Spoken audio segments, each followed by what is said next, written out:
सुमित मीराला बघायला गेला. अगदी पारंपरिक पद्धतीने चहा पोयांचा कार्यक्रम ठरलेला. मीरा समोर बसली असताना आतमधून पडद्यामागून कोणीतरी डोकावून बघत होतं. सुमितची नजर पडली.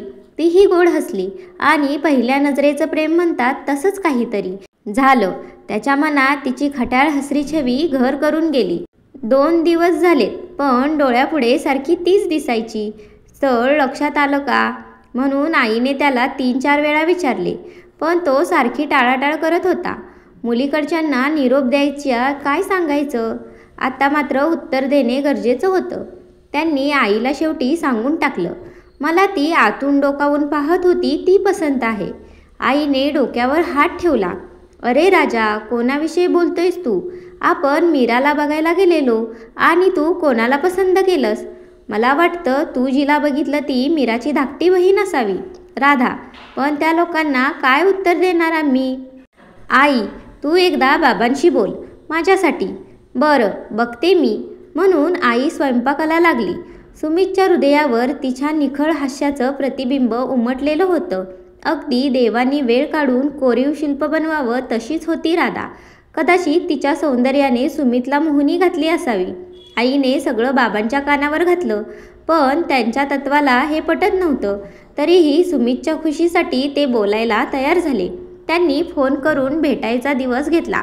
सुमित, आई, बाबा राधाचा हात सुमितसाठी मागायला गेले. सुरुवात कशी करावी कळत नव्हते. आतमध्ये मीराला वाटलं होकार द्यायला आलेत म्हणून तीही खुश होती. राधा तिला खट्याळपणे चिडवत म्हणाली, काय मग मीरा? सुमित गोड बोले, एका भेटीतच काळीच चोरी झाली का? मीरा लाजली. इतक्यात बाहेरून कसला तरी आवाज आला.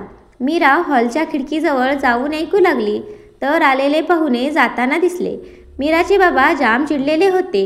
नेमकं काय झालं ते कळत नव्हतं. ते लोक परत गेले. मीराला कळायला मार्ग नव्हता.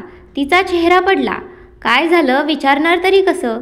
तिचा लहान भाऊ चहाचा ट्रे घेऊन गेलेला, तो तिथेच होता. ट्रे परत आणल्यावर मीरानी त्याला खोलीत बोलवले आणि काय झालं म्हणून चौकशी केली. अनुपनी घडलेला सगळा प्रकार सांगितला.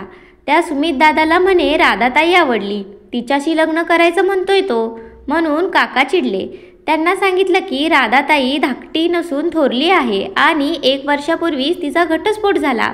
मीराने उत्सुकतेने विचारले, मग काय म्हणाले ते? काहीच नाही, परत गेले. राधा रडायला लागली.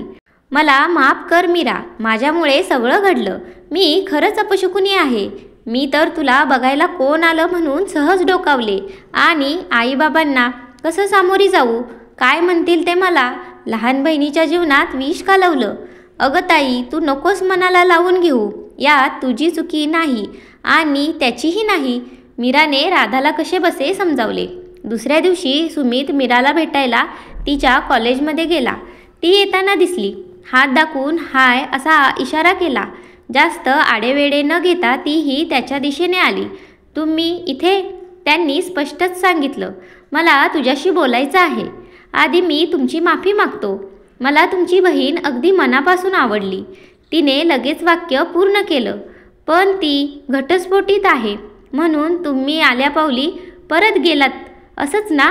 नाही, असं अजिबात नाही. मी अजूनही लग्नाला तयार आहे. पण माझे बाबा जुन्या विचारांचे, त्यांचं मन वळवायला मी प्रयत्न करतो. तुमची पण मदत हवी आहे मला. हे पत्र राधाला द्याल का?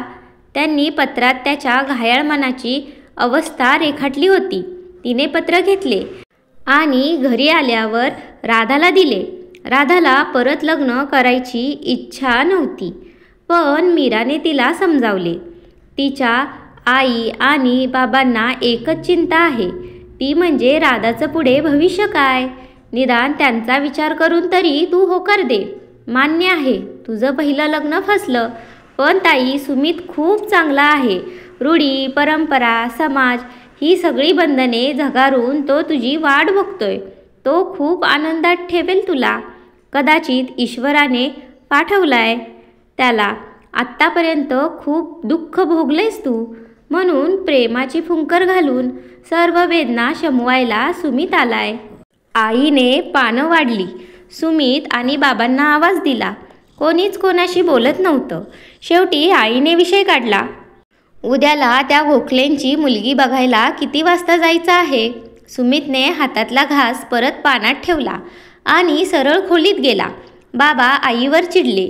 तुझ्या लाडांनी हट्टी बनलाय तो. बरं वाईट काय? काहीही विचार न करता म्हणतो तिच्याशीच लग्न करायचं आहे. अहो, लोक काय म्हणतील? एकुलता एक मुलगा आपला. त्याचा प्रत्येक हट्ट मी पूर्ण केला, पण हे शक्य नाही. एका घटस्फोटित मुलीशी सुमितचं लग्न मी लावून देणार नाही म्हणजे नाही. आई ताट घेऊन सुमितच्या खोलीत आली आणि त्याला समजावू लागली. अरे, तिच्यापेक्षाही सुंदर मुली आहेत. तू तिचा विचार सोड. नवरा बायकोची कुरबुर चालतेच म्हणून काय असं कोणी तडकाफडकी घटस्फोट घेतं का? आईच्या बोलण्यावर सुमित चिडला. आई, तू एक स्त्री असून असं बोलतेस. तिच्या बाबांनी काय सांगितलं? ती केवळ नवरा बायकोमधील कुरबुर नव्हती.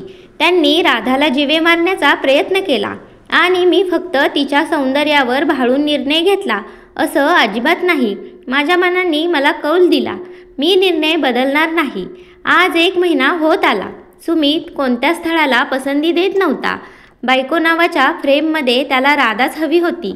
सकाळी त्यांनी बाबांना बँकेत सोडले आणि तो ऑफिसला गेला. बाबांना काही पैसे फिक्स करायचे होते. त्यांनी तिथल्या मॅडमकडून फॉर्म घेतला आणि त्यांना अचानक चक्कर आली. ते खाली कोसळणार इतक्यात त्या टेबलवरच्या मॅडमनी त्यांचा हात धरून सोफ्यावर बसवले.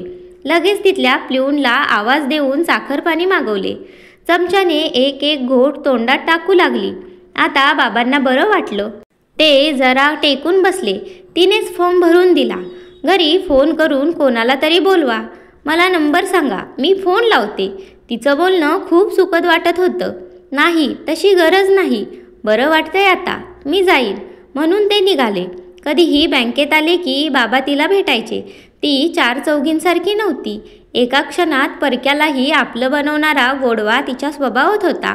नखोशिखांत सौंदर्याची खाण असूनही जराही घमंड नव्हते. बाबांनी एकदा तिच्या नकळत फोटो काढला आणि आईला दाखवला. फोटो बघून आईचे डोळेही दिपले. मी ज्या बँकेत जातो तिथे ही काम करते. मागे मला चक्कर आली तेव्हा ह्याच मुलीने मदत केली. खूप गोड आणि लोभस आहे. एकदा हिचा फोटो सुमितला दाखव आणि विचार तिला. हिच्यापेक्षा सुंदर मुलगी त्याला मिळणार नाही. रात्री जेवण आटोपल्यावर आईने कसाबसा विषय काढला. सुमित, त्या मुलीसाठी तू तुझ्या आईवडिलांना या वयात दुःख देतोयस. अरे, थोडा तरी आमचा विचार कर. ह्यांना एक मुलगी खूप आवडली. तुझ्यासाठी तिच्यापेक्षा छान मुलगी नाही मिळणार. तिचा फोटोही आहे. बाळा, एकदा बघून तर घे माझ्यासाठी. सुमित विनवण्या केल्यावर फोटो बघायला तयार झाला. आणि हे काय आश्चर्य! फोटोतील मुलगी दुसरी तिसरी कोणी नसून पहिल्या नजरेत प्रेमात पडणारी, त्याचं काळीज चोरणारी राधा होती. मनातला आनंद त्याने चेहऱ्यावर अजिबात येऊ दिला नाही आणि ही कोण म्हणून आईला विचारले. आईने घडलेली हकीकत सांगितली. सुमितच्या सगळं लक्षात आलं, कारण बाबांनी राधाला बघितलं नव्हतं. त्यांनी आईला तंबी दिली. आधी तू बाबांकडून वचन घे. हिच्यानंतर मी कोणतीच मुलगी बघणार नाही. तुमच्या आनंदासाठी मी मुलगी बघायला तयार आहे. तुम्हाला माझं लग्नच लावायचं आहे तर करीन मी तुमची इच्छा पूर्ण. सुमितने बाईक काढली आणि सरळ गावाच्या वेशीबाहेर टेकडीवर गेला. आत्तापर्यंत मनात लपलेला आनंद जोरांनी ओरडून व्यक्त केला. Radha, I love you. दुसऱ्या दिवशी बाबा सुमितला तिला बघायला बँकेत घेऊन गेले. तिच्या टेबलाजवळ जाऊन तिला बाबांनी आवाज दिला. बेटा, माझं एक काम आहे तुझ्याकडे. तिने वर बघितले. समोर सुमितला बघून तिची स्पंदनं वाढली. प्रथमच दोघेही समोरासमोर आलेले होते. तसं हे सगळं मी तुझ्या बाबांशी बोलायला पाहिजे. ते बोललेच, पण त्याआधी तुला विचारावं म्हटलं. मला तू माझ्या मुलासाठी कुलवधू म्हणून पसंत आहेस. मला तुझ्या बाबांचा पत्ता आणि नंबर हवाय. ती जरा घाबरली. काका, माझ्या बाबांचं नाव रमाकांत देव. मी राधा, त्यांची थोरली मुलगी. बाबा, कसला विचार करताय? आता तुम्ही पसंत केलंय हिला. बघा, तुम्हालाही हिने मोहात पडलं ना. काय कमी आहे हिच्यात? हेच ना, ती घटस्फोटित आहे. त्यात तिची काय चूक? आणि तुम्ही मला वचन दिलंय. बाबांनी मोठा श्वास घेतला. सुमितच्या पाठीवर थाप दिली. तू बोल हिच्याशी, मी बाहेर आहे म्हणून निघून गेले. राधाला कळत नव्हतं काय बोलावं. तिने त्याला एकच प्रश्न विचारला. असं काय बघितलं तुम्ही माझ्यात? सुमितने हसून उत्तर दिलं. ते मला माहीत नाही. पण पहिल्या नजरेतच तू माझं काळीज चोरलंस आणि मी तुझ्या प्रेमात पडलो. तुझा होकार समजू होशील ना गोडबोलेंची कलवधू. राधाने गोड हसून होकार दर्शवला. सुमितच्या बाबांनी रमाकांत यांना राधासाठी मागणी घातली. लेकीचा नव्याने संसार फुलतोय. एका बापाला यापेक्षा मोठा आनंद कोणता असणार. नो डेटिंग ना चॅटिंग. खरं म्हणजे प्रेमात पडायला रोज रोज भेटलं पाहिजे, खूप खूप बोललं पाहिजे हा समजच चुकीचा. केवळ सहवास म्हणजे प्रेम नव्हे. काही न बोलता एकमेकांना डोळ्यांची भाषा समजते ते म्हणजे प्रेम. गर्दीतल्या त्याच्या हृदयाचा आवाज येतो ते म्हणजे प्रेम. दूर राहूनही ती व्यक्ती आपल्या आसपास असते ते म्हणजे प्रेम. कसं आहे ना, एका क्षणातही परक माणूस आपलं करून बसतो. लाईफ हे असंच असतं. कथा आवडली असेल तर आपल्या चॅनलला सबस्क्राईब करा, तसेच व्हिडिओला लाईकही करा आणि तुमच्या कमेंटही करा, अर्थातच आपल्या कमेंट्समधून. धन्यवाद.